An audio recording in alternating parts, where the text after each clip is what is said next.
Welcome to the Outthinkers podcast. Plug into fascinating minds and breakthrough ideas that are transforming industries and the world.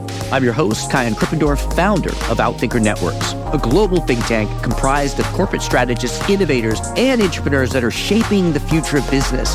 If this describes you, join us at outthinker.com. Now, let's dive into this week's episode.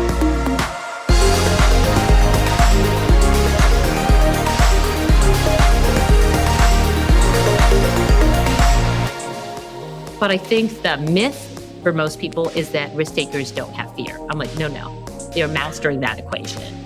Most people think they're mastering that equation by just visualizing the positive. If you look at the world's, I'd say, more sophisticated risk takers, they visualize to a certain extent to get excited about the next possibility, and then they turn themselves into pre-morteming failure. For most people, if you can imagine you make the choice and the choice fails and generate all the ideas of what you would do after, then you can really, figure out what you would do in all those failure states. And it helps you size the risk appropriately. And in most cases, it helps people shrink their fear of failure.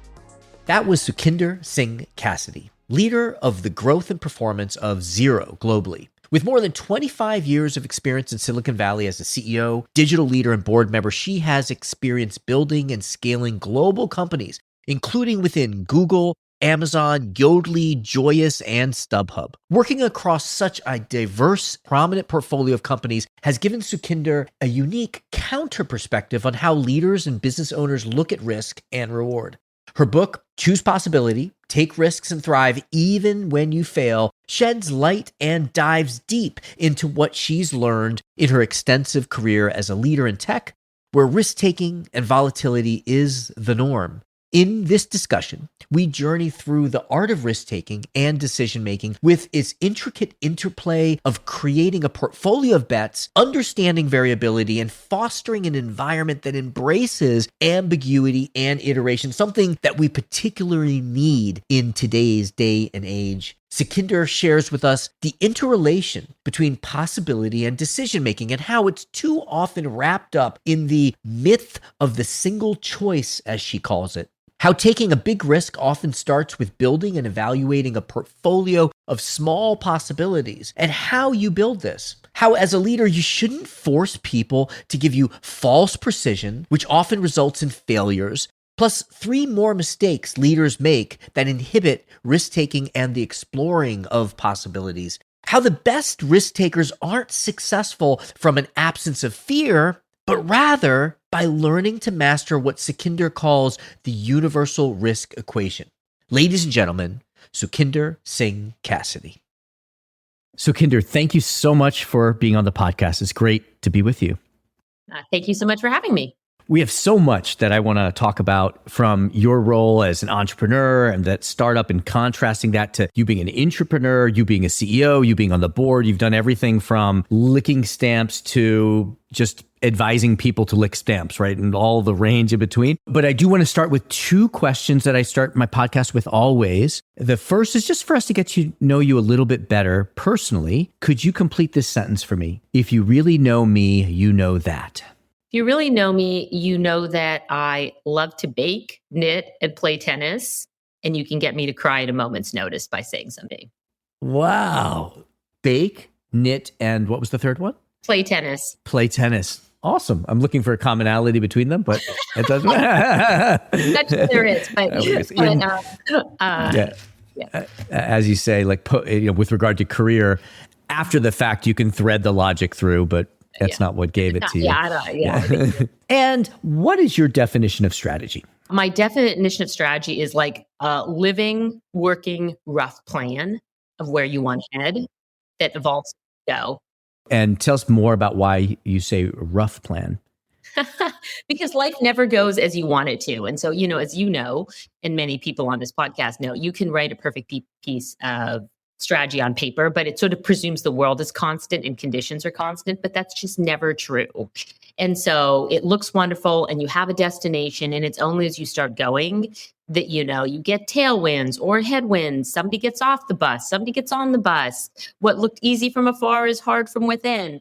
And so get there by sort of, roughly thinking about where you want to go. And then you just keep adjusting. And by the way, you may get all the way there, or you may not. But, I'm never one to not have a purpose at the end, but I guess I've been smacked around enough in life to know that it's just never like that. So like taking it as scream, you could say, hey, if it's messy how we're going to get there, let me set the goal and let me just hope or let me just plan. But you break down some really practical things that we can do as decision makers to be in action despite the messiness. If you don't mind me maybe just opening up with, it took me some reading of your book, some listening to podcasts to really appreciate why you named the book what you named the book. And so could you tell us why Choose Possibility? Sure. Well, I named the book Choose Possibility on the thesis that we're always aiming ourselves towards the next possibility, and winning comes by choosing through successes and failures. And so the way I think about the world, it's very simple. You have a big goal, whatever it is, but let's just talk professionally. You have a big goal for yourself or, a business, and you set it. Okay. You decide you're going to, take this. You're not done when you set it, right? Then all the work begins. And so then you are just picking your way through smaller choices. Make a choice, see the results. You either get learning, you get the results you want, or learning, and then you choose again. And the answer, turns out, is you just keep choosing through a bunch of obstacles. And if you look even more deeply at the hero's journey, which, is oft referred to, people always remember the singular, what looks like big risk to big return. It's never really like that. Even in detail, the hero's journey is about a number of obstacles, that a protagonist goes through on the way to, the top of the mountain. So I picked to Choose Possibility because you're always orienting yourself, play through the current possibility, choose the next possibility. But if you're open to the next possibility, then it's not a single choice game.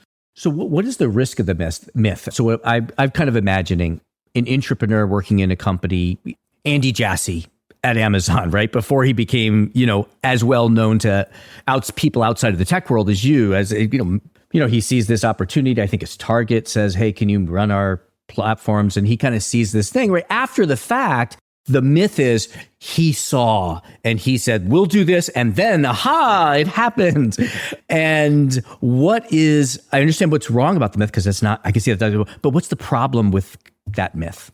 Sure. The problem with that myth is it's sort of like you're waiting for the singular big aha, right? And if it doesn't come, if you don't get it, you don't act. And people wait to act for the single light bulb idea. And as you know, often you take a little risk. Andy Jassy takes that call. He listens. Maybe he sets up a small team to be like, okay, Target, we'll try this. And on the basis of a little data, he gets a little bit more conviction, right?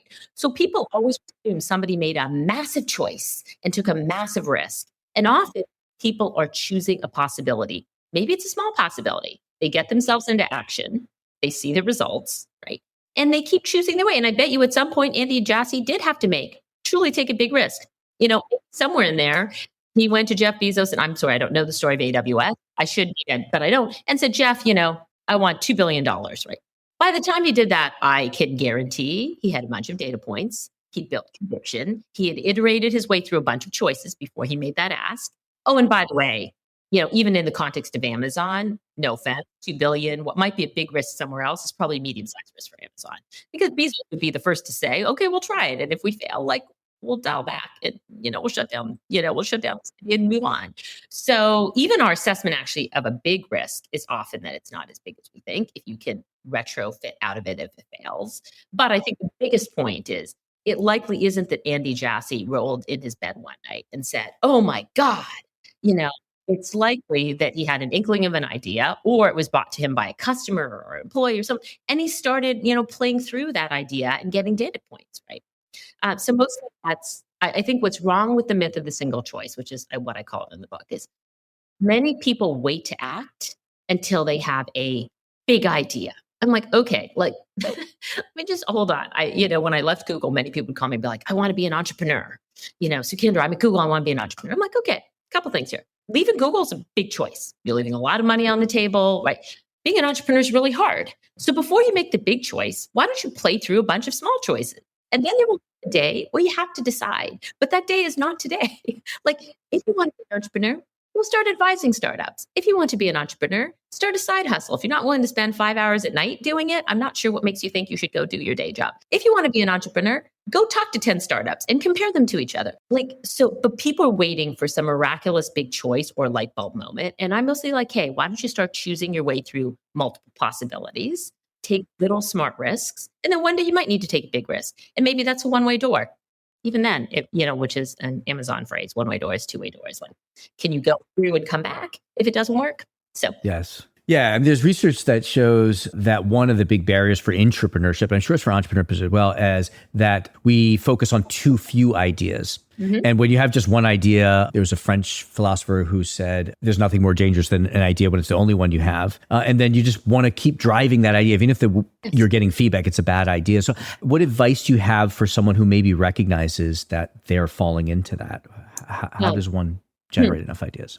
Well, first of all, you kind of hit the key point. I always say you need a pipeline, right? So it's sort of like, I'm like, so you have to build a pipeline because it's a game of probabilities, right? And probabilities with increasing data points. That applies to a job search. That applies to an idea you think is great. Because if you only have one, you're attached to it, right? It's like, as I said, if you apply the same logic to your, to your career or to work, if you go through and you're only advocating for one idea and the data points, it's a bad idea, but it's the only idea you have.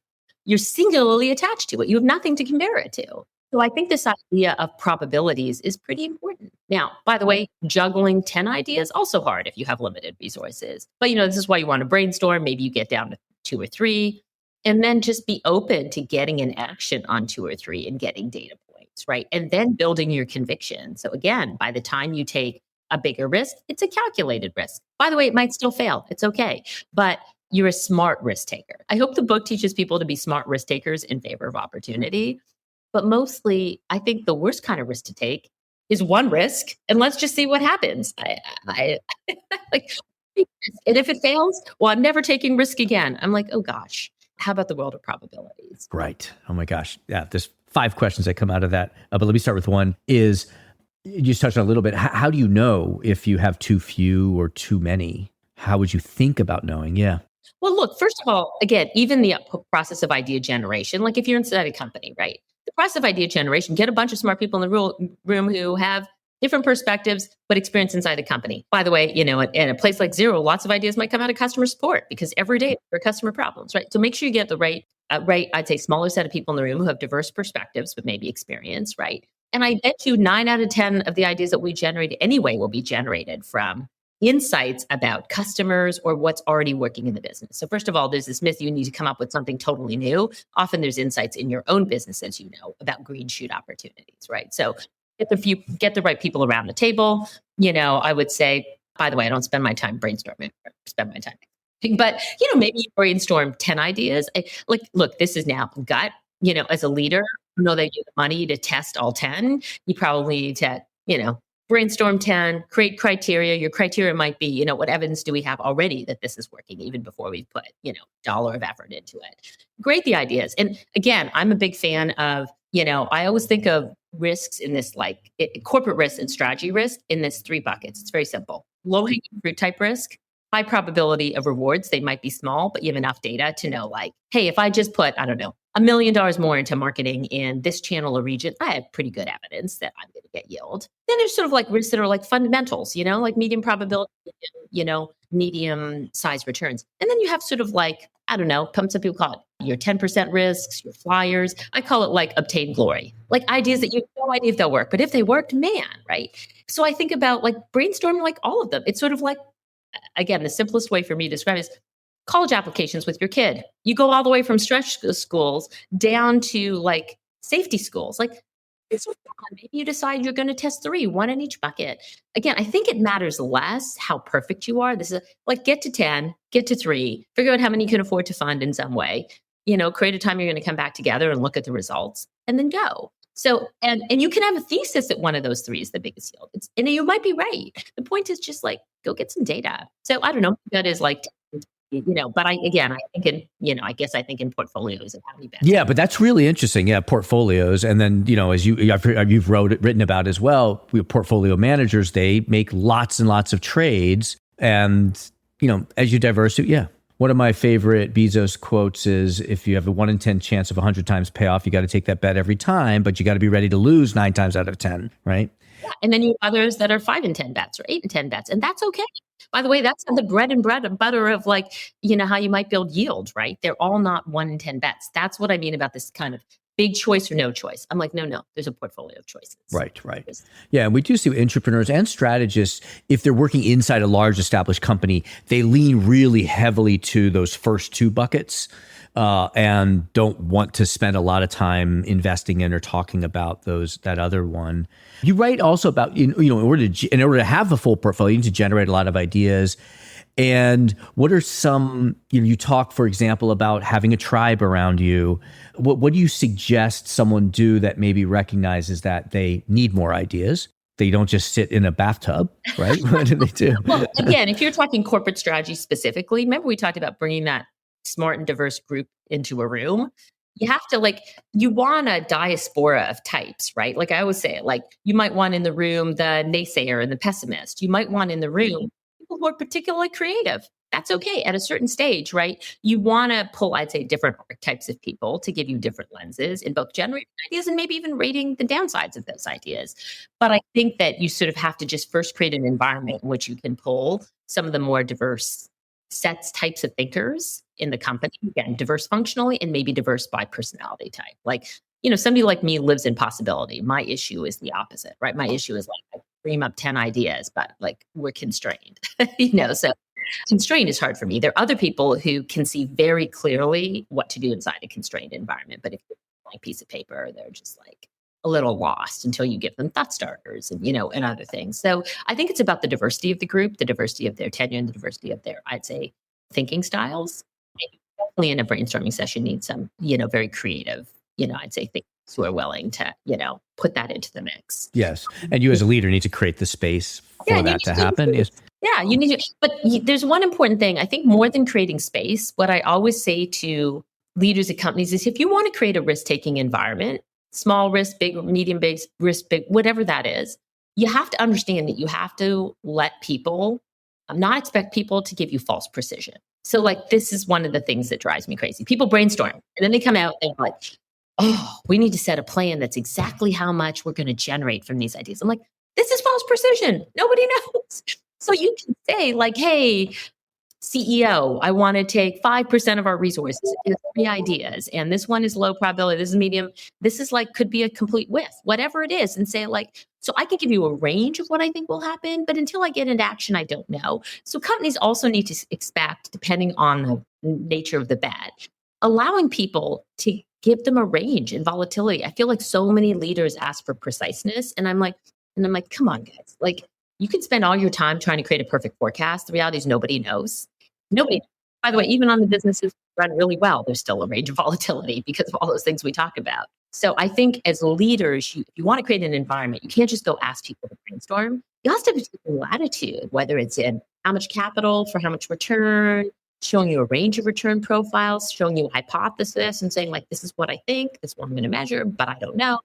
So this is very much about the capital envelope, right? Financial envelope when it comes to certain size risks. Let's say even incubation risk, right? It's you just have to think about it that way. Yeah, you've given us 3 or 4 very specific things that a leader can do to allow for those ideas that can't yet be proven, avoiding that prove, plan, execute approach versus the act, learn, build approach. But I just wanted to clarify, you're not talking about, follow that rule, you're talking about taking actions that aren't, you say get information, but sometimes the information's not there, right? It's not look up a report. It's not write a business case. You're talking I'm talking about getting to execution mode and it's like an MVP, right? It's get the most minimal data points you can to sort of keep validating, right? And then again, this podcast makes it sound like all the risk taking I'm advocating is iterative. That's I think that once you've made, a big choice or a small strategy choice, you're iterating your way through anyway. Sometimes that iteration precedes, right? It precedes the big choice, to your point. Sometimes you can only get certain data points and then you're forced to make a bigger call, right? And then in any event, you're executing all the way through that, right? And you want to be iteratively kind of executing on that big risk, even if you made the call before you had a lot of data points. But the overall point is it's iterating through small and big risk. Perfect. And you write something that I hadn't thought of before. I'm sure other people have, or this for you is just, obvious to you. But for me, it was a big insight. I know like taking lots of risk, we can diversify, reduce our risks. We can create a more predictable return by putting multiple bets in one thing. But you also talk about like the psychological impact of taking these small bets, making these small steps. Could you just describe that to us? Sure. So I always say, if you think the relationship between risk and reward is the bigger the risk, the bigger the reward, I'm not sure I agree. What I mostly say is the reward for risk is not what you think it is. So we make a big choice. Again, strategy choice, career choice, right? And then we move. We start taking action and we iterate our way, execute our way, right? Little choices, little actions, get the learning, succeed, and keep building upon them. And one day, 3 or 5 years later, we're either going to have the outcome we wanted or we won't. Okay. But in the process of iterating through things that they work and don't work, you build 2 skills that are actually long-term predictors of success. One is agility, one is resilience. And the result of agility and resilience is confidence, right? And it's not confidence that you're always going to get the result you predicted, but it's confidence that you believe you have agency to keep moving your way through success and failure, right? And then one day you'll look back and you'll either say, I achieved that thing or I didn't achieve that thing. But I bet you will be a more agile, resilient, and confident leader. Guess what the number 1 skills are that are predictors of long-term success, not singular success, long-term success. Go read, articles like I think the New York Times put out one on like the path to the CEO seat is a winding one. It's people iterative risk, sometimes laterally, right, in ways you don't expect. And that's how they got to this. It wasn't linear. And so that's sort of the point. But what they've done through that non-linear journey is built agility, resilience, and a result of having those 2 things, confidence, right? Confidence that they can deal with obstacles and failure. Yes. And I just want to not have a question here, but I just want to accentuate how important what you just said is. If you do that for yourself, amazing, transformative. If you then do it for 100 people, 10,000 people, and you can systemically build that confidence and willingness to, what will that do to the, amplify the, because fascinating. What is the universal risk equation? It sounds like it applies.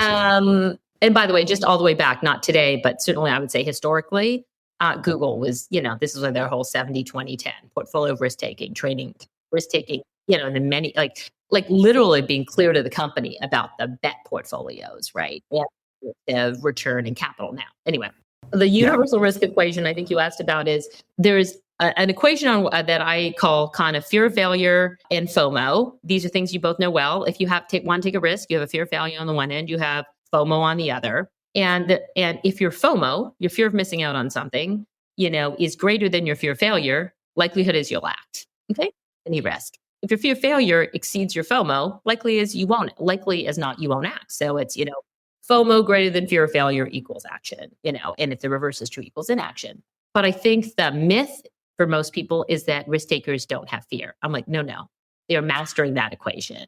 Most people think they're mastering that equation by just visualizing the positive. If you look at the world's, I'd say, more sophisticated risk takers, they visualize to a certain extent to get excited about the next possibility, and then they turn themselves into pre-morteming failure. This could be anyone from, in my book, I write about Alan Eustace, who is an ex-Googler who became the world record holder for, the longest free fall from space. And if you Alan, who's an engineer, he'll tell you about all of the testing he did for 5 years in a suit and, going up to the edge of the, stratosphere. And so by the time he took the jump, the actual jump, which he didn't set the world record on, he's like, I'd already pre-mortemed every use case, right? So he got into action because he hadn't spent all his time visualizing the positive. He spent after imagining it, he spent most of the time pre-morteming the failure state, which in his case is a massive risk. It's like the risk of death, right? But for most people, if you can imagine you make the choice and the choice fails and generate all the ideas of what you would do after, like let's say you quit your job and go be a startup entrepreneur and it fails. If you can pre-mortem right now, what would happen after? Can you go back to a big company? Okay.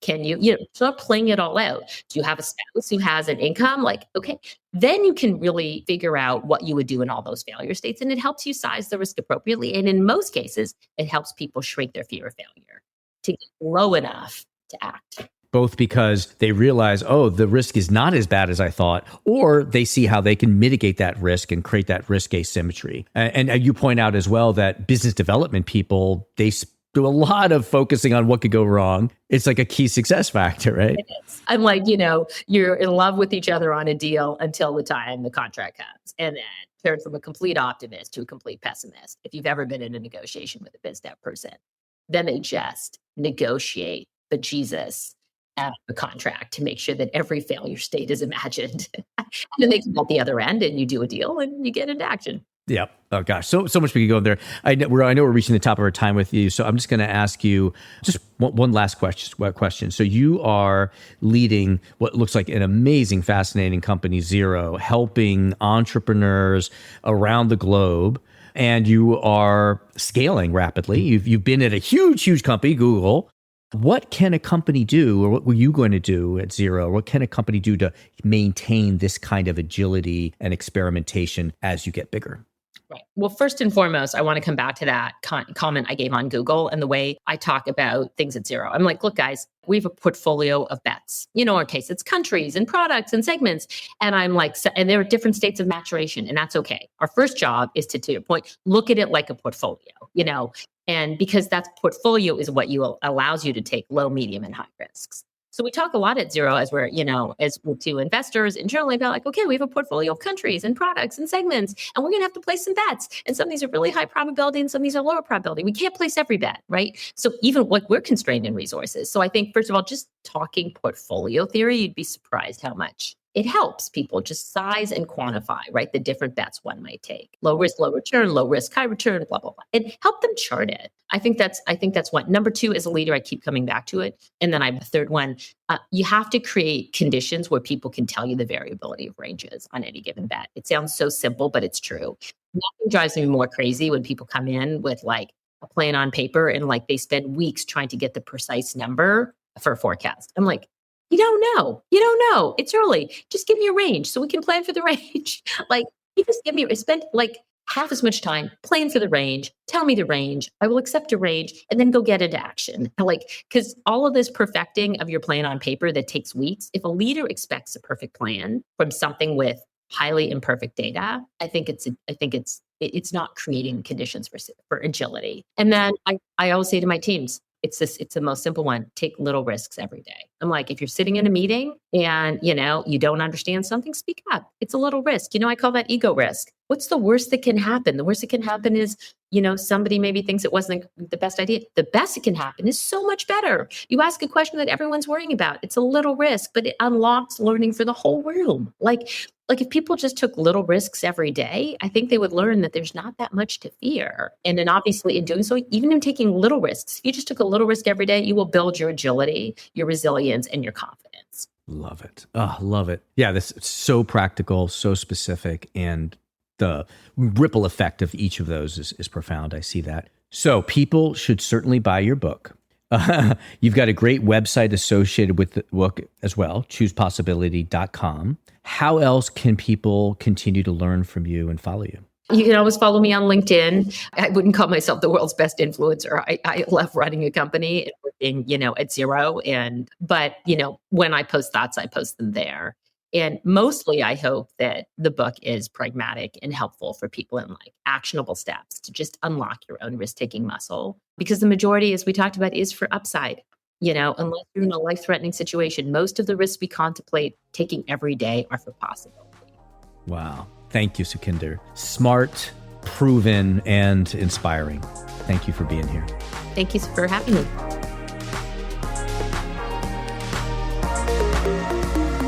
Thank you to our guest. Thank you to our executive producer, Karina Reyes, our editor, Zach Ness, and the rest of the team. If you like what you heard, please follow, download, and subscribe. I'm your host, Kyan Krippendorf. Thank you for listening. We'll catch you soon with another episode of Outthinkers.